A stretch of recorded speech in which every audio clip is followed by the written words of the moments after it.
कभी किसी को आदर के साथ मत देखो, कभी किसी को तिरस्कार के साथ मत देखो। सिर्फ जीवन को उसके असली रूप में देखना सीखें तो आप सहजता से अपने जीवन से गुजर जाएंगे। सद्गुरु, स्कूल और कॉलेज के दौरान हमें खुद को महत्व देना सिखाया जाता है। खुद से प्यार, खुद पर विश्वास। ये खुद से प्यार क्या है? आपके स्कूल में ये क्या हो रहा है?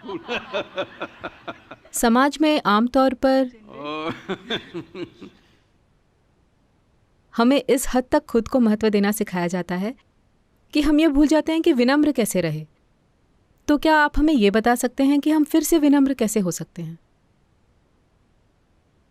देखिए, विनम्र होने की कोई जरूरत नहीं है, न ही घमंडी होने की कोई जरूरत है।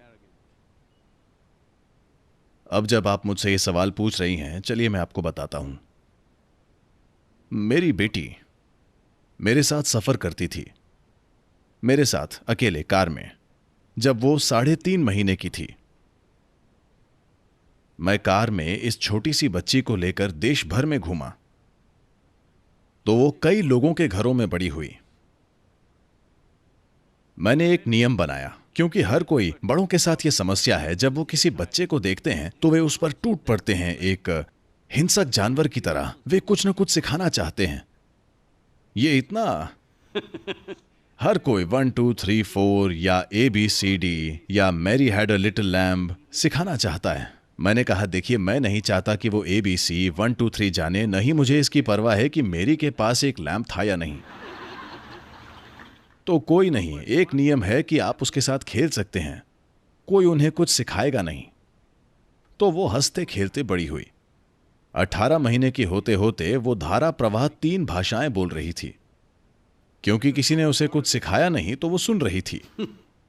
वो ये नहीं गा रही कि Mary had a little lamb. कोई राइम्स नहीं, कोई भाषा नहीं, कोई गणित नहीं, बस जीवन। मैंने सोचा था कि मैं कभी उसे स्कूल नहीं भेजूंगा, लेकिन सिर्फ एक वजह यह थी कि उसका अपने एज ग्रुप के साथ रहना जरूरी था। तो वो स्कूल गई और जब वो करीब 12 साल की थी, एक दिन वो स्कूल में जो हुआ उससे थोड़ा परेशान होकर घर आई। फिर उसने कहा, आप सबको कई सारी चीजें सिखा रहे हैं, आप मुझे कुछ नहीं सिखा रहे। मैंने कहा, देखो, मैं बिना मांगे चीजें करने के लिए प्रसिद्ध नहीं हूं। अब तुम आ गई हो तो देखते हैं। देखो, तुम्हें बस इतना जानने की जरूरत है, कभी किसी को तिरस्कार के साथ मत देखो, कभी किसी को आदर के साथ मत देखो। और उसने इस तरह से मेरी ओर देखा और आपको इस भाव के साथ। मैंने कहा, मुझे भी नहीं। अगर तुम मुझे आदर के साथ देखोगी तो पूरी तरह से चूक जाओगी कि मैं कौन हूं। अगर तुम मुझे आदर के साथ देखोगी तो शायद तुम मेरी एक तस्वीर लेकर मुझे अपनी दीवार पर लगा दोगी, लेकिन मैं जो हूं तुम उसके पूरे महत्व से चूक जाओगी। तुम्हें मुझे वैसे देखना चाहिए जैसा मैं हूं, आदर के साथ नहीं। कभी किसी को आदर के साथ मत देखो, कभी किसी को तिरस्कार के साथ मत देखो। ये बहुत सरल लगता है, लेकिन इसे आजमा कर देखिए। अपने मन में आपने तय कर लिया है कि क्या अच्छा है, क्या बुरा है, क्या ऊंचा है, क्या नीचा है, क्या पुण्य है, क्या पाप है, क्या गंदगी है, क्या दौलत है। सब कुछ पहले से तय है।